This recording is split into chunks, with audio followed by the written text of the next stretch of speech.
Hey guys, cool blowing back. I'm Aaron. I'm Calvin. I'm Rick. Eric. And we are back with Fate Zero, where previously, This happened. Well, yeah. We also have, No. Keep going.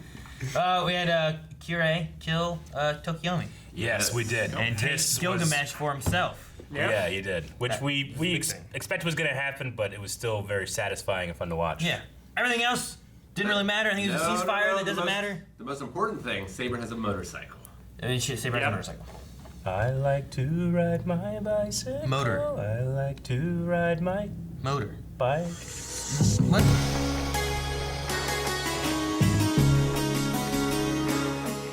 Oh man, what an episode! Holy shit! I've been wondering who the main character of the show is. Well, I mean, is it Kuretsugu? Is it Kirei? At first, I thought it was going to be Kari, but we spent, I feel like, the least time on him. I mean, Kuretsugu and his wife or whatever were the first characters we saw, right? In their like mansion thing. Was it them? I think they were the first ones, because it was whenever like she was like giving birth or something, right? I thought it was when he was in the church. I want to say the priest was the first. Yeah, I thought it was I Kira. thought that was like the second thing we went to. I feel like I remember walking away with Kirei and then going to the mansion castle place. Irie. in Germany. Irie is my first. Kuretsugu and Irie are the first. They're the thing first that thing, and then we go to the to that stuff. So I mean, generally you introduce your main character first, but I think it's more of an ensemble piece anyway. So I didn't think we were gonna have a main. just with main characters, but that was a hell of an episode. So good. I'm surprised, like, they saved it till now, you know? Like, it makes so much sense to put it first so you can, like, identify with the character, but... Well, like, after the leaving last that mystery, episode, very interesting. the last episode we had, like, you know, you're going through everything and then you're seeing like what he's doing, and part of it, like him killing a mage that he thinks is bad, is what he wants to do, right? Yeah, and then also placing it here, we then suddenly, in an instant, recognize Kuretsugu when he kills his dad. You know, like at that turn when he makes that decision, it's like, oh, that's that guy. Yeah. I know him. I didn't know this kid, but I know him. And we saw the woman before, too. So we have seen her? She was the one that gave him the magic bullets. Yeah. Okay, yeah. She was just a little older. So she gives him a choice what he does, and then he chooses to be trained, I suppose. She called herself like a salesman of the Mage Association? Yeah. Salesman to the Mage Association. So she like a mercenary, like or a recruiter? Like, yeah. I think she's more like a Turk Barrett. Like she sells weapons to mages and stuff. Okay.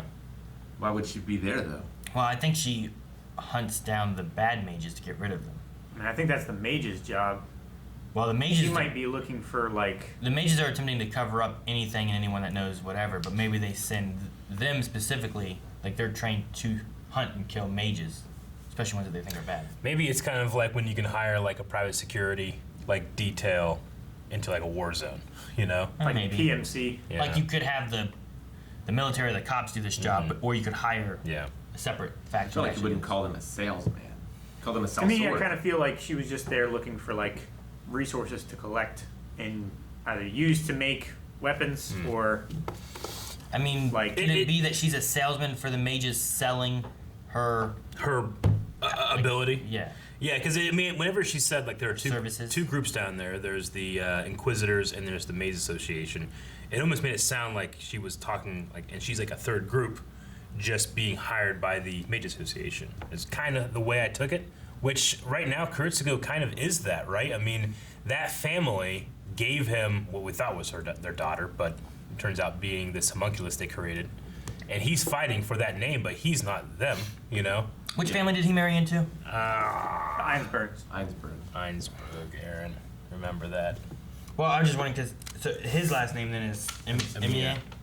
Emiya. Emiya. You know what they said about the Emiya family, so I was like, okay, so that's what His dad family's after. Also, like Tokiomi, obsessed with the root, trying to find a way to access it.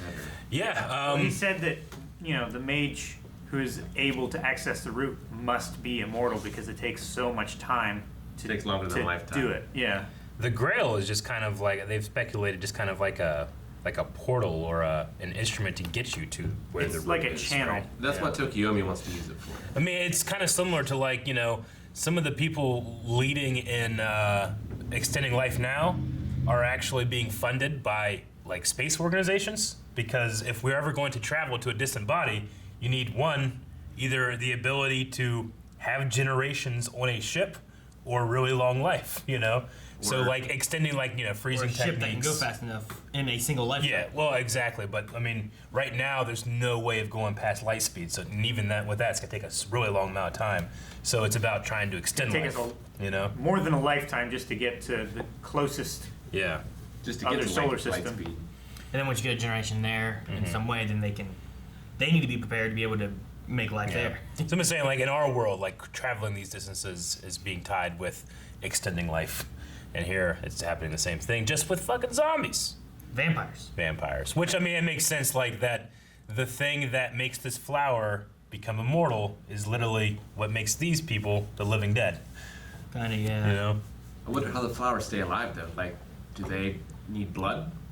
I don't know. I mean, it's just like got to it. be something with a plant versus an animal. But you know? what it sounded like is like it's frozen times. Like these are real flowers, but they're It's basically controlling the flow of time around the flower. It's basically a fake flower because it doesn't wither and wilt or anything, but it doesn't grow any further than what it's at. It's like when we test medicine, like they'll, you know, eventually get to rats, you know, and pigs and stuff like that, getting closer and closer to human trials.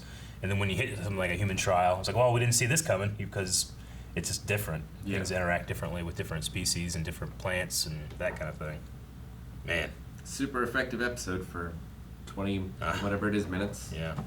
Yeah, it went by quick too. Introduced just to a new place, new characters, got us to care about them, took them away. I know. Shirley, she's a good girl. Dude, her in the cage. I know. Trying to fight it, and then he didn't do it, and then it caused all this. If he would have killed her, it would have stopped it all. But he couldn't do it then, and I think that's part of it. I think like he couldn't do it then. He couldn't kill someone he cared about, so he killed his father. And I don't know if it's a mixture of like revenge for Shirley, or if it's also like someone I care about, but I can't let this happen again to the world. Yeah, I think it's a mixture of both. Because if he'd have killed Shirley then, it wouldn't have happened to the village and all these people, because that was the first one.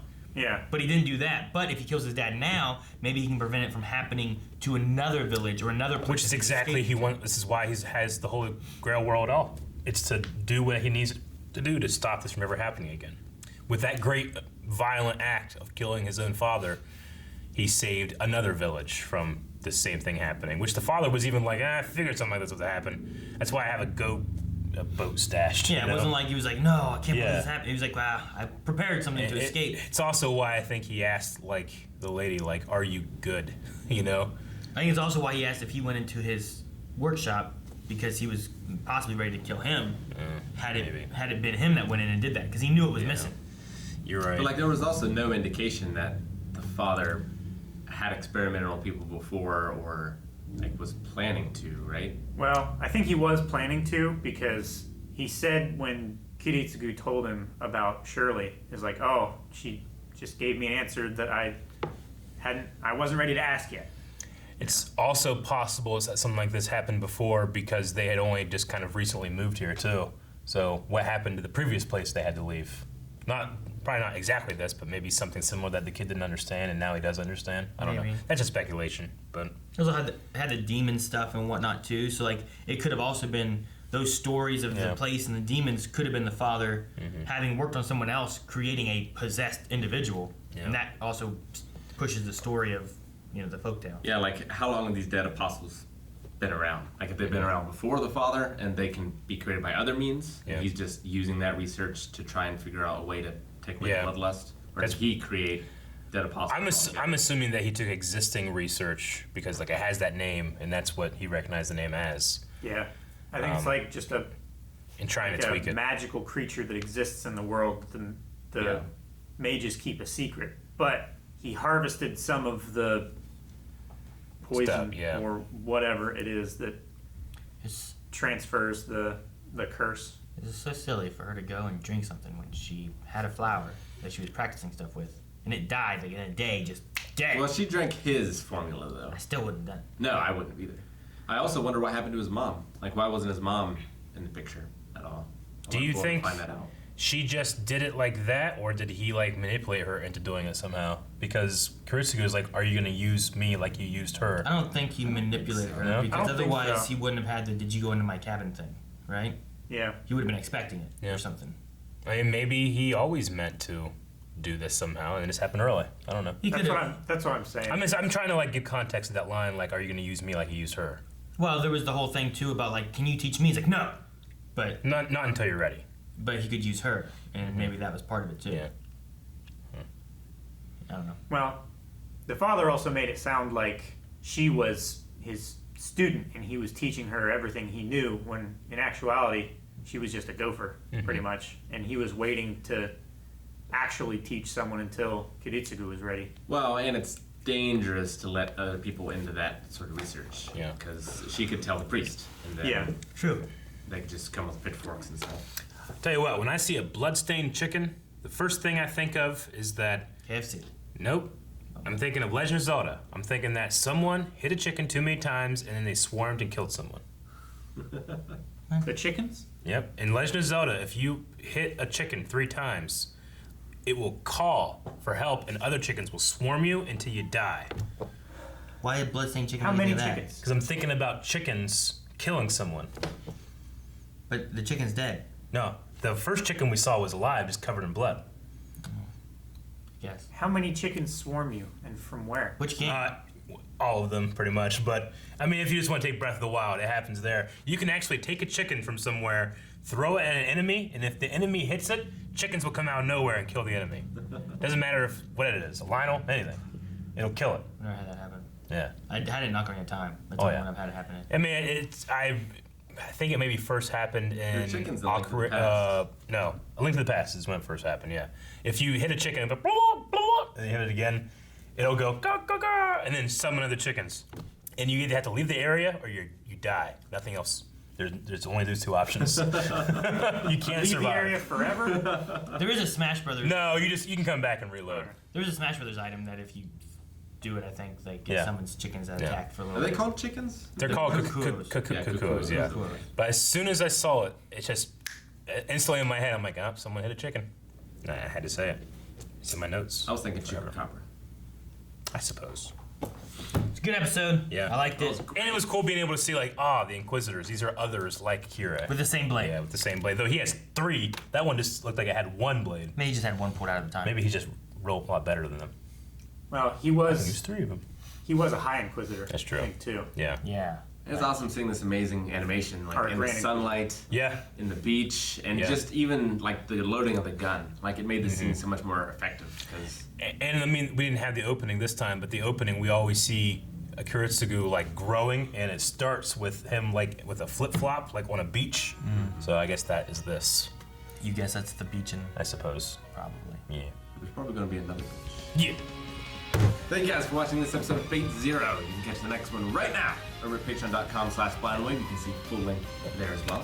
Also, what is your preferred footwear on the beach? Let us know in the comments below. Be sure to subscribe so you never miss Yeah. anything. Yellow. Huh? It is yellow. Ugh.